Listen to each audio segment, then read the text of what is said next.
I'm here to talk about the never-ending avalanche of bonuses that the internet is trying to drown us into.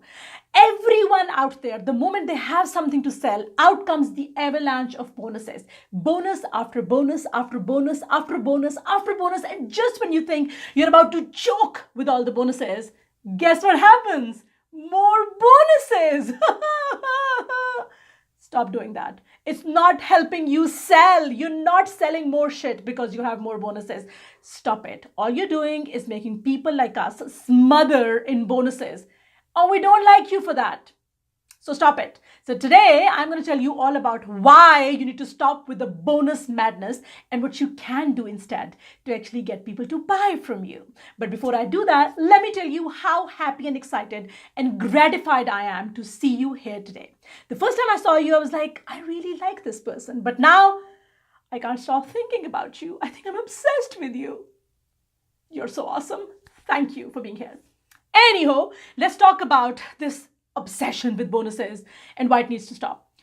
First of all, if you are selling a course, if you're selling any sort of a how-to experience, whether it's a coaching or a course or something that requires them to do any work, when you add on another course as a bonus and then another course as a bonus and then another course and then another course as a bonus, guess what it does? It makes the person feel like they cannot cope with this shit. It makes them feel like it requires more work from them than it actually does require. Because you're telling them, the message you're giving them is that your core product is not enough. Even though your core product has, apparently if you're selling a transformative product, it should have everything that should get them the results. But when you add on more courses as bonuses, I'm especially talking about courses, what it does is it creates this illusion of that the core product is not good enough, therefore it needs all of these bonuses to support it. The second thing it does is it makes the process or the outcome look far more complicated than it actually is.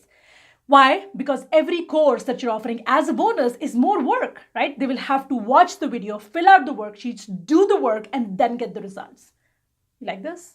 You like this? No, you don't. And I don't either. So stop with adding bonus courses to a course. It doesn't make any sense. They're not even buying it yet and they're still tired looking at all of these bonuses because they don't see those bonuses as prizes. They see those bonuses as more work. Right? So here's the tip. If you are going to add a bonus, then make sure you only add a bonus that does this one thing. So your course itself or your core product itself does what it is supposed to do. But let's just say there are things that you cannot cover in that course because of whatever reason it doesn't fit into the framework, whatever the reason is. And therefore you created a bonus because people have asked you about that additional thing and you've created a bonus for it. Logical, makes sense. And the person who's trying to buy it understands it, right? It logically makes sense. Okay, she got feedback, so she created a bonus to fill those gaps. The second type of bonus that people would actually value in a course is something that provides speed and ease for the results from the core product. So let's just say your core product actually gets them, allows them to create their website, right? It's a course creation course. It's a website creation course. Then you can create a bonus that has templates or checklists or formulas, anything that will make the core process faster or easier.